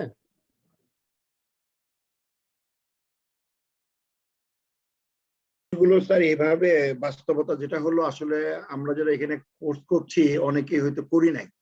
জি, তো স্যার যেহেতু এগুলো শুরু হয়েছে, এগুলো ইনশাল্লাহ না পারার কিছুই নাই স্যার, অবশ্যই হ্যাঁ, পারবো ইনশাল্লাহ, ইনশাআল্লাহ। না পারার কিছুই নাই। কনসেপ্ট গুলাই মানে আমরা কাজ করতেছি ঠিকই, এখন একটু ফর্মালাইজড ওয়েতে বলতেছি আর কি। এগুলো সবাই আপনারা ফেস করেন, তাই কি না? ঠিক তাই স্যার। এখন একটু ফর্মালাইজড ওয়েতে, বা যারা নতুন আছেন করেন নাই তারা একটু তাদের জেনে জন্য বুঝে- স্যার আরো ইজিয়ার হবে, হ্যাঁ, আর অন্য কিছু শিখবে না, একবারে ডাইরেক্ট মডার্ন যেটা সেটাই শিখবে। শিখতেছে। জি, তাহলে এখন যখন ডিসিশন নিবে তখন এই ফরওয়ার্ড বাইং, কারণ আপনারা নেক্সট চ্যাপ্টার 10-এ গেলে আপনাদের ফরওয়ার্ড বাইং কতটুকু হইতেছে সেটাও ক্যালকুলেট করে দেখায় দেয়, যে আমি যদি একটা ডিসকাউন্ট মার্কেটে ছাড়ি আমার এই পরিমাণ ফরওয়ার্ড বাইং হওয়ার সম্ভাবনা আছে। বুঝতে পারছি?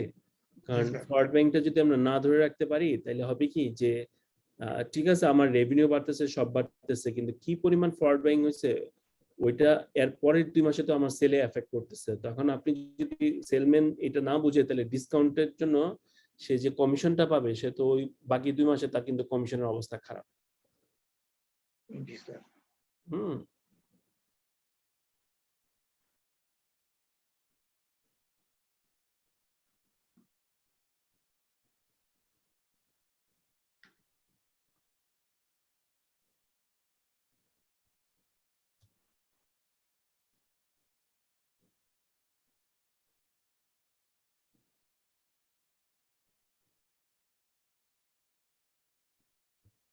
ওকে।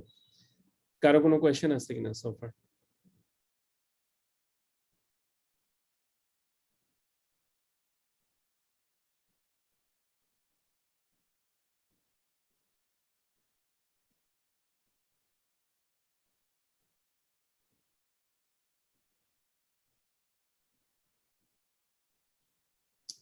তাইলে আমরা চ্যাপ্টার 10টা একটু শুরু করতে পারি। হ্যাঁ, সলভারের কথা বারবার। ফরওয়ার্ড বাইং আর প্রি বুকিংটা কি একই জিনিস? জি, ফরওয়ার্ড বাইং আর প্রি বুকিং, এখন অনেক কিছুতে প্রি বুকিং একটা টার্মস ইউজ হয়। না না, প্রি বুকিং তো আপনি আগে থেকে জেনে নিচ্ছেন যে কি পরিমাণ আপনার সেল হইতে পারে, এখনো প্রোডাকশন দেন নাই। ফরওয়ার্ড বাইংটা হইতেছে কি, ধরেন বাজারে আপনি বাজার করতে গেছেন, তো ওই ক্ষেত্রে দেখা যায় যে যখন দোকানদার কোনো একটা ধরেন ডিসকাউন্ট অফার করলো, স্যার একটা ভালো ডিসকাউন্ট আসছে আপনি একটু বেশি করে নিন, আপনি চিন্তা করলেন যে আগামী মাসে তো ডিসকাউন্ট থাকবে না, একটু আগামী মাসে যেটা লাগে আজকে এই মাসের সাথে কিনে নিলাম। আমি কি বুঝতে পারতেছি কিনা? আগে ভাগে কিনে নেওয়া স্যার। হ্যাঁ, আগে ভাগে আপনি বাজার থেকে, বা আপনারাও যে ধরেন র মেটেরিয়ালস যারা সোর্সিং করেন বা প্রকিউরমেন্ট করেন, দেখা যায় যে আপনি ভালো একটা ডিসকাউন্ট পাইতেছেন, তো আগামী মাসে যেটা কিনতেন এখনই আপনি সেটা অর্ডার করে দিচ্ছেন, তাই না? জি স্যার। তাইলে এই জিনিসটা হচ্ছে আপনার তো ফরওয়ার্ড সেটার ক্ষেত্রে স্যার আবার আমাদের কিছুটা কস্টিং বাড়াবে না? মানে এরকম যখন আমরা কিনবো তখন তো স্যার এটা আমাদের স্টোরেজ করা বা ওয়্যারহাউজিং করার একটা ইস্যুস থাকবে। অবশ্যই অবশ্যই। আপনারা যখন এই ধরনের ফরওয়ার্ড বাইং এর ডিসকাউন্ট পাবেন, তখন আমরা যেমন সামনে আমাদের ইনভেন্টরিও আছে, তো ওইখানে আবার আমরা দেখাবো যে ডিসকাউন্ট পাইলেই আপনি যে নিয়ে নিবেন তা না, ওইখানেও কস্টিং এর ইস্যু আছে, যে আপনার কস্টিং দিয়ে দেখবো যে আদৌ আমার কোন লেভেলটা বা কোন স্ল্যাবে আসলে মানে কতটুকু আমার order কেনা করা উচিত বা উচিত নয়, তখন আমরা Right. বুঝতে পারবো। জি, ওইটাও আমরা শিখাই দেবো। জি স্যার। মানে সব পার্সপেক্টিভ থেকে আমরা দেখার চেষ্টা করি। আপনি এখন যেই ডিপার্টমেন্টে বা সাপ্লাই চেইনের যে অংশটুকু নিয়ে কাজ করেন ওইটুকুতে আপনি হয়তো ডিসিশন নেবেন আর কি। জি স্যার। ক্লিয়ার? Clear sir. আচ্ছা, এখন দেখি চ্যাপ্টার 10 এ যেটা আছে এটা হচ্ছে chapter coordination in supply chain. এখানে আমরা যে বিষয়টা দেখার চেষ্টা করব যে সাপ্লাই চেইনে আমরা একটা জিনিস দেখার চেষ্টা করব, যদি কোঅর্ডিনেশন হয় তাহলে আমাদের সাপ্লাই চেইনে দেখা যাবে আমাদের সারপ্লাসটা বেড়ে যায়। সারপ্লাস যদি আপনাদের মনে থাকে, সারপ্লাসটা বলছিলাম যে সাপ্লাই চেইনে যারা আপনার বিভিন্ন স্টেজে যারা আছে সবার কস্টিং থেকে কাস্টমারের আপনার রেভিনিউটা বাদ দিলে পরে যতটুকু প্রফিট থাকে বা আপনার এক্সট্রা থাকে বা সারপ্লাস থাকে সেটা হচ্ছে আমার সাপ্লাই চেইনের সারপ্লাস, অর্থাৎ customer revenue minus total supply চেইনের যে কস্টিং। তো এখন সেই কস্টিংটা তখনই কমে আসবে যখন আপনার মধ্যে কি থাকবে, কোঅর্ডিনেশন থাকবে, তাই কিনা? যেমন তাই আমরা স্যার। বলি যে ব্যাচেলর অবস্থা আপনি হয়তো একা খাওয়ার যে কস্টিং সেই কস্টিং এই প্রায় সমান সমান প্রায় বা সামান্য কিছু বেশি আপনারা বিয়ে করার পর আরো কস্টিং কমে যায় নাকি? জি স্যার। হ্যাঁ, গলা খাস দিতেছে তার মানে বাড়ছে। কোঅর্ডিনেশন যেমন আপনার ফ্রেন্ড সার্কেল, আমরা অনেক সময় যখন ইউনিভার্সিটিতে পড়তাম তখন দেখা যাচ্ছে ইয়েতে গেলাম নীরব হোটেলে, আমরা গেছি নীরবে। জি স্যার গিয়েছি। হ্যাঁ, তো নীরবে গেলে কেমন হইতো যে স্টুডেন্ট অবস্থায় তো আপনারা জানেনই পকেটের অবস্থা কি থাকে, তো চিন্তা করতাম যে অনেক আইটেম খাবো, ঠিক আছে তুমি এই এই ভর্তা নাও, ও ওই ভর্তা, ভর্তার আইটেমের অভাব নাই, তো এক একজন এক এক ভর্তা নিচ্ছে, তাহলে সবারই ভর্তা খাওয়া হয়ে গেছে। বুঝতেছেন কিনা? জি জি জি স্যার বুঝতেছি। কস্টিং কমে গেছে না কোঅর্ডিনেশনে? কস্টিং কমে গেছে, হ্যাঁ। কমে গেছে। একই কস্টিং এ মানে অনেক কিছুই তারা পেলো আর কি, হ্যাঁ, কস্টিংটা কম। সবকিছুর টেস্ট পেয়ে গেল। তো এরকম আপনি যদি সাপ্লাই চেইনে আপনার বিভিন্ন পার্টনার, অর্থাৎ আপনার আপওয়ার্ড যেটা আছে আপ স্ট্রিমের সাপ্লাই এবং ডাউন স্ট্রিমে যারা আছে সবার সাথে যদি আপনার প্রপার কোঅর্ডিনেশনটা থাকে, দেখা যাবে যে সাপ্লাই চেইনের সারপ্লাসটা বেড়ে গেছে। পরে এইটা হচ্ছে সারপ্লাসটা আমরা কি করি, আবার আপনার একটা রেশনালাইজ বা আমরা কি করি এটা পার্টিসিপেশনটা করার চেষ্টা করি। নরমালি যখন এই ধরনের আপনার কোঅর্ডিনেশন গুলো হয়, বেনিফিটটা কার দিকে যায়?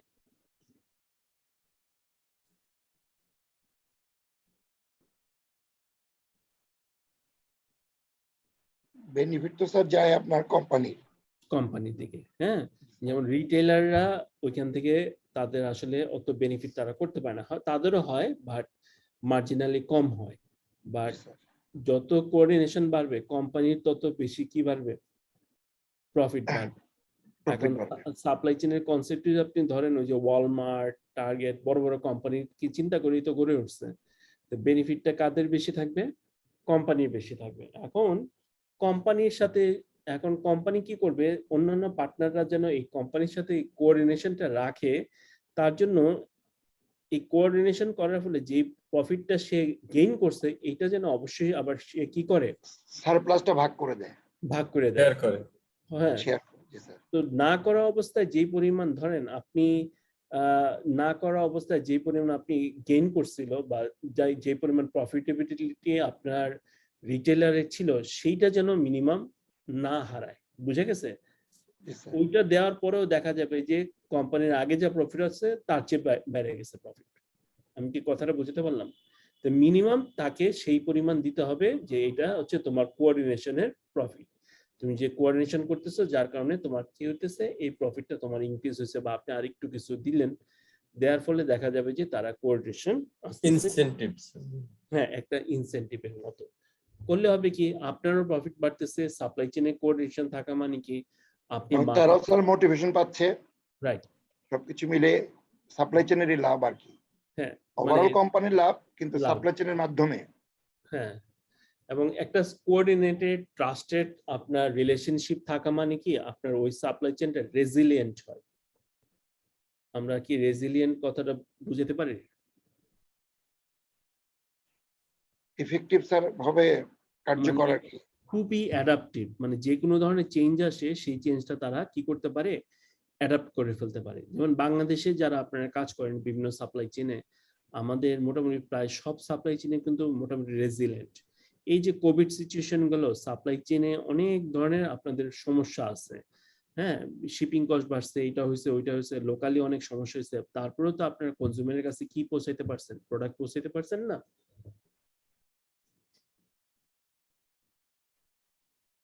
নাকি পারেন নাই? না না পারছি স্যার। পারছেন। তাহলে আমাদের যারা এখানে মোটামুটি কাজ করতেছেন, আপনারা হয়তো আমাদের লিটারেল সাপ্লাই চেইন বা একাডেমিক আমার হয়তো ইয়ে নাই, কি জানি বলে, হয়তো সেই পরিমাণ লিটারেসি নাই, বাট প্র্যাকটিক্যালি তো আমি আমার সাপ্লাই চেইনে সবই করতেছি, তাই কি না? তাই স্যার। হ্যাঁ, এখন যেটা হয় যে আমরা একটু কোঅর্ডিনেট ওয়েতে কোনটা আসলে কোন মেথডটা অ্যাপ্লাই করলে পরে আমার জন্য ভালো হবে, সেইটা আমার এইখান থেকে শেখার বিষয়। যেমন লাস্ট সেমিস্টারে একটা পুরনো ঢাকার একজন কথা বলতেছিলেন, আমি জানি না আপনাদের মধ্যে আছেন কিনা। ওনাদের কোম্পানি হচ্ছে হয়তো কেমিক্যাল নিয়ে বিজনেস করে, তো এরা ইনভেন্টরি ম্যানেজই করে না, ধরেন হচ্ছে মাল আসার সাথে সাথে ইয়েতে দিয়ে দিতেছে, রিটেলার দিয়ে দিচ্ছে। রিটেলে দিয়ে দিচ্ছে, এবং আপনার এমনও দেখা যায় ডেইলি 2-3 বার তাদের ওই ম্যানুফ্যাকচার থেকে আসে, সাথে সাথে আবার রিটেলের কাছে চলে যায়। ঠিক আছে, তো তারা দেখেন কোনো ইনভেন্টরি রাখতেছে না, তাহলে কি পরিমাণ তাদের কস্ট সেভিং আছে, তাই না? তো এই ধরনের অনেক ইনোভেটিভ কিছু কিন্তু আপনারা অনেকেই ইউজ করতেছেন। হ্যাঁ, যেমন এখন আপনারা যেমন ভিএমআই আপনাদের একসময় শিখাইছিলাম, বাট আপনারা দেখেন আমাদের ইয়েতে কম্পিউটার মার্কেটে এখন সব ভিএমআই দিয়ে চলে। তাদেরকে যে যদি আপনি বলেন যে ভিএমআই বুঝো কি না, বলতে পারবে? পারবে না স্যার। ম্যানেজ ইনভেন্টরি কেউ বলতে পারবে না, কিন্তু তারা কিন্তু প্র্যাকটিস করতেছে যে তারা তাদের দোকানে কোনো ইনভেন্টরি রাখে না, কোনো একটা কাস্টমার অর্ডার দিলে পরে তারা কার কাছে, যারা ইম্পোর্টার কাছে চলে যাইতেছে বা হোলসেলার কাছে চলে যাইতেছে, বিভিন্ন হোলসেলার থেকে, কারো থেকে আপনার প্রসেসর, কারো থেকে মাদারবোর্ড, কারো থেকে র্যাম, এগুলো নিয়ে দিয়ে আপনার একটা কম্পিউটার অ্যাসেম্বল করে কিন্তু দিয়ে দিচ্ছে। তার দোকানে কিন্তু কোনো ধরনের কি নাই, ইনভেন্টরি নেই, দেখবেন শুধু সুন্দর সুন্দর বক্স সাজানো আসে। খেয়াল করছেন? জি স্যার, জি স্যার। সেম মোটামুটি হয়তো আপনারা সেম আমার স্টেডিয়াম মার্কেটে আমরা দেখলাম যে আপনার ইয়েতে কি যেন র্যাঙ্কসের আপনার ইয়ে দেখলাম, অনেক ডিলার আছে, র্যাঙ্কসের নিজস্ব শোরুম আছে, ডিলারও আছে। তো আনফরচুনেটলি গতবার ইয়েটা হিটাচি ফ্রিজ কিনলাম, তো হিটাচিটা আপনার র্যাঙ্কসের হিটাচি কারা জানেন দেয়, র্যাঙ্কস দেয় না ট্রান্সকম দেয়, ট্রান্সকম দেয় স্যার। ট্রান্সকমে গেছে, সরি ট্রান্সকমে ডিলারের কাছে গেলাম, যাওয়ার পরে আপনার আমি ভাবছি যে এটা অরিজিনাল শোরুম, মানে বাইরে থেকে বুঝতে পারিনি। তো নর্মালি তো আমি একদম ডাইরেক্ট ডিলার থেকে কিনা চিন্তা করি বা যাওয়ার চেষ্টা করি, কিন্তু এইবারটা না বুঝে আপনার ওইখানে দিয়ে অর্ডার দিয়ে বসি, পরে বুঝলাম যে তারা আসলে তাদের কাছে মাল নাই, মাল নিয়ে আসে হচ্ছে আপনার ওই যে স্টেডিয়ামে যারা অরিজিনাল ইয়ে ডিলার বা সরি আপনার শোরুম কোম্পানির, সেখান থেকে মালামাল নিয়ে আসে। একটু চিন্তা করে দেখেন যে তারাও কিন্তু ইনভেন্টরি ম্যানেজ করতেছে না। ইনভেন্টরি ম্যানেজ কে করতেছে? আপনার ম্যানুফ্যাকচার, তার ওইখানে যে 2 শোরুম বা তার গোডাউন, সেটার মাধ্যমে তারা ওই জিনিসটাও মেনটেন করে যেতেছে। তা আমাদের এখানে এই জিনিসগুলো কিন্তু সুন্দর অনেক কিছু আমরা সাপ্লাই চেইনে ইউজ করতেছি। এখন শুধু আপনারা কি দিবেন, একটা ফরম্যাটেড করা, হ্যাঁ ফর্মাল নাম দিয়ে দিবেন, ভাই আমরা ভিএমআই প্র্যাকটিস করি বা আমরা সিপিআর মেনটেন করি। বুঝে গেছে কিনা? জি স্যার, বুঝা গেছে। হ্যাঁ, যেমন আপনারা যেমন দেশের বাড়িতে গেলে দেশের ভাষায় ল্যাঙ্গুয়েজে কথা বলেন, তাই না? দেশি ডায়ালেক্টে কথা বলেন। ঢাকা আসলে তো আর সেটা হয় না, আমরা শুদ্ধ ভাষায় কথা বলি। এরকম আর কি, যে আমরা করতেছি এখন, নামগুলা শিখি বা প্র্যাকটিস গুলা শিখি, বা এই যে আমরা একটু সিমুলেশন করে দেখি, তাই না? জি স্যার। আচ্ছা,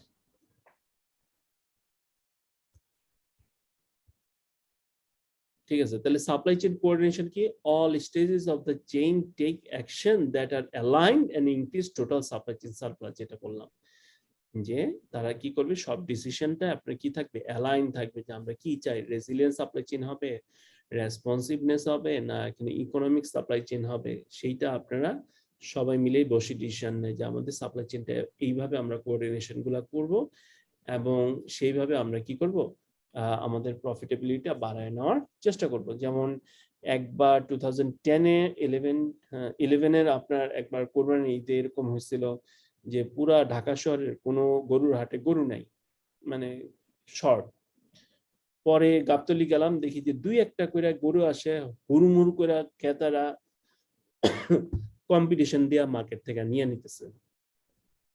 তো ওইবারই আমি প্রথমে গাবতলি গেছিলাম আর কি। এর আগে কখনো আমরা সবসময় কমলাপুর হাট থেকে কিনি। পরে খবর পাইলাম কি গরু সব ইনভেন্টরি করা আছে সাভারের ওই সাইডে। তো এরা মার্কেট থেকে আপনার শুনে যে কি পরিমাণ ডিমান্ড আছে সেই অনুযায়ী আপনার আস্তে আস্তে 3-4টা বা 10টা 15 করে আবার 1 ট্রাক গরু ছাড়ে। দেখছেন কোঅর্ডিনেশন।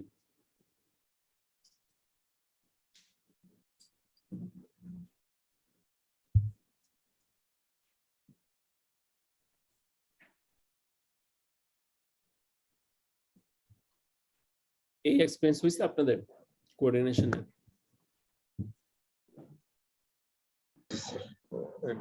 কয়েক বছর আগে এটা হয়েছিল। জি জি। তো দেখেন এরা কি সুন্দর কোঅর্ডিনেশন করে নিচ্ছে সাপ্লাই চেইনের সব স্টেজে, তাই না? আচ্ছা, তা ল্যাক অফ কোঅর্ডিনেশন হইলে কি হয়? কি হয় হচ্ছে অবজেক্টিভ ডিফারেন্ট স্টেজেস কনফ্লিক্ট। তাইলে কি হয় যে ওখানে ডবল মার্জিনালাইজেশন হয়। যখনই আপনার বিভিন্ন স্টেজের মধ্যে আপনার কনফ্লিক্ট দেখা দিবে উইথ দেয়ার অবজেক্টিভ। সবাই এখানে কি অবজেক্টিভ? সবাই রেশনাল, সবাই প্রফিট করতে চায়। এখন চাই কেন? যে যার এন্ডে প্রফিটেবিলিটি বাড়াইতে চাচ্ছে, যার কারণে কি হয় ডবল মার্জিনালাইজেশন দেখা যায়। এই কনসেপ্টটা মনে থাকবে, ডবল মার্জিনালাইজেশন। ঠিক আছে? তারপরে দেখেন information moving between stages delayed or distorted থাকে। আপনি কারেক্ট ইনফরমেশন কিন্তু কি পাচ্ছেন না, যার কারণে কি হয় যে যতই ইনফরমেশন ডিস্টরশন হবে ততই কি দেখা দেয়? বুল হুইপ ইফেক্ট দেখা দেয়। কি দেখা দেয়? বুল হুইপ ইফেক্ট। এটা সাপ্লাই চেইনের একটা আপনার ক্যান্সার বলবো আর কি। যে সমস্যা কি হয় যে আপনার রিটেলার এন্ডে হচ্ছে তারা একদম মার্কেটের সাথে একটা ইন্টারঅ্যাকশনে থাকে। তো মার্কেটে কি ঘটতে না ঘটতেছে, ডিমান্ডের কি পরিমাণ আপনার ফ্লাকচুয়েশন আছে, সেই ফ্লাকচুয়েশনটা কিন্তু রিটেলার জানে। It's really hard for the আপনার wholesaler, then distributor, then manufacturer and supplier of the manufacture to understand those. যে রিটেলার থেকে যে ইনফরমেশনটা যায় সেটা আপনারা জানেন হোলসেলার পাবে, হোলসেলার থেকে ডিস্ট্রিবিউটর থেকে আস্তে আস্তে এটা আপ স্ট্রিমের দিকে যাবে। এখন সমস্যাটা হচ্ছে যে রিটেলার আমার অনেকগুলো আছে। ফর এক্সাম্পল ধরেন রমজান আসতেছে, তখন আপনার ধরেন মার্কেটে এমনি জানেন যে কিছু কিছু জিনিসের ডিমান্ড বাড়তে থাকে। তো একজন রিটেলার বলল যে আমার হয়তো 10 কেজি বেশি লাগছে, আপনার যে হোলসেলার একটা পার্টিকুলার এরিয়া মেনটেন করতেছে, সব সেলাররা এসে যখন বলবে যে আমার 5 কেজি 10 কেজি বেশি লাগতেছে, সে তো কি দিবে? 1 টনের বেশি অর্ডার করে বসে থাকবে। হয়তো মার্কেটে সেই 1 টন অ্যাকচুয়ালি তার কনজাম্পশনে নাই। হোলসেলার আবার ডিস্ট্রিবিউটর এরকম অনেকগুলো হোলসেলার মেনটেন করে, সে হয়তো বলবে 10 টন। হোলসেলার ডিস্ট্রিবিউটর যখন ম্যানুফ্যাকচারার বলবে, তার এরকম ডিস্ট্রিবিউটর অনেকে আছে, সে বলবে যে ভাই 100 টন অর্ডার। এখন সাপ্লায়ার কি করবে? কি পরিমাণ অর্ডার করবে সে? তখন মিনিমাম ধরেন কত 1000 টন করে বসে থাকবে। কিন্তু মার্কেটে কি অরিজিনালি এতটুকু বাড়ছে? অরিজিনাল আপনার কত হয়তো 1 টনের ডিমান্ড বাড়ছে। কথাটা বুঝতে পারলাম? কিন্তু শেষের দিকে হয়ে গেছে এটা 1000 টন। তো এই যে ফ্লাকচুয়েশন হয়, যে আস্তে আস্তে আপ স্ট্রিমের দিকে যত ইনফরমেশন মুভ করে, এই ফ্লাকচুয়েশনের কারণে আমাদের কি হয়? বুল হুইপ ইফেক্ট হয়। বুল হচ্ছে তো আপনারা জানেন ষাঁড়, হুইপ হচ্ছে চাবুক। তো আপনারা যখন দেখছেন যে সিনেমাতে বা আপনাদের বাসায় কারো চাবুক থাকলে আপনারা দেখবেন যখন চাবুক আপনি ব্যান্ড করেন কাউকে মারার জন্য, সামনের দিকে মানে হাতের কাছে যতটুকু ব্যান্ড হয়, শেষের দিকে এইটা সি এর মতো বড় আকারে ব্যান্ড হয়। খেয়াল করছেন? আমাদের যে কাঁচি আছে না, ধান কাটে কাঁচির মতো, শুরুটা হচ্ছে স্ট্রেট থাকে, উপর দিকে একটা ব্যান্ড থাকে। ঠিক আছে? তাইলে আপনার সামান্য একটু চেঞ্জের কারণে বিশাল ধরনের চেঞ্জটা শেষের দিকে থাকে। এই জিনিসটাকে আমরা বলতেছি হচ্ছে কি বুল হুইপ ইফেক্ট। তাহলে এখানে দেখেন এটা হচ্ছে রিটেলার এন্ডে আমার কি হচ্ছে কনজিউমার ডিমান্ডটা, ওয়ারেস যখন রিটেলার হোলসেলারকে অর্ডার দিচ্ছে, হোলসেলার যখন ম্যানুফ্যাকচারার অর্ডার দিচ্ছে, ম্যানুফ্যাকচার যখন তার সাপ্লায়ারকে অর্ডার দিচ্ছে। দেখেন এখানে চেঞ্জটা দেখেন আর এই শেষ দিকে চেঞ্জটা দেখছেন। এটা কেন হয়েছে আমি কি ইফেক্টটা বুঝাতে পারছি?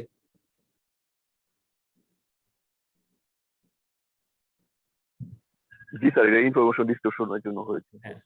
তো এইটা কেন হয়েছে? মূল কারণ হচ্ছে তাদের মধ্যে কোনো ধরনের কি নাই, কোঅর্ডিনেশন নাই। অর্থাৎ এই রিটেলারের সাথে আলটিমেটলি সাপ্লায়ার কোনো ধরনের কি নাই, কোঅর্ডিনেশন নাই। যদি থাকতো তাহলে এইখানের এই same kind of distortion can be seen here. হ্যাঁ, এইখানেও আমরা এখানে দেখতে পারতাম আর কি, বুঝে গেছে? কিন্তু এখানে আসলে আমরা তা দেখছি না। তো এই পর্যন্ত আমরা আজকে একটু রাখতে চাচ্ছি ইনশাল্লাহ। তাহলে বুলহুইপ ইফেক্টটা কি বুঝতে পারলাম তাহলে? বুঝতে পেরেছি স্যার। আচ্ছা, আলহামদুলিল্লাহ। তো তাহলে সোফার কার কোনো কোশ্চেন আছে? না থাকলে ইনশাল্লাহ তাহলে আগামী দিন আমরা 9:30 তাহলে মিট করব। ইনশাআল্লাহ স্যার। ঠিক আছে, ঠিক আছে স্যার। আল্লাহ হাফেজ, সবাই ভালো থাকবেন। আল্লাহ হাফেজ স্যার। আসসালামু আলাইকুম। স্যার আল্লাহ হাফেজ, আসসালামু আলাইকুম। আল্লাহ হাফেজ স্যার, আসসালামু আলাইকুম স্যার।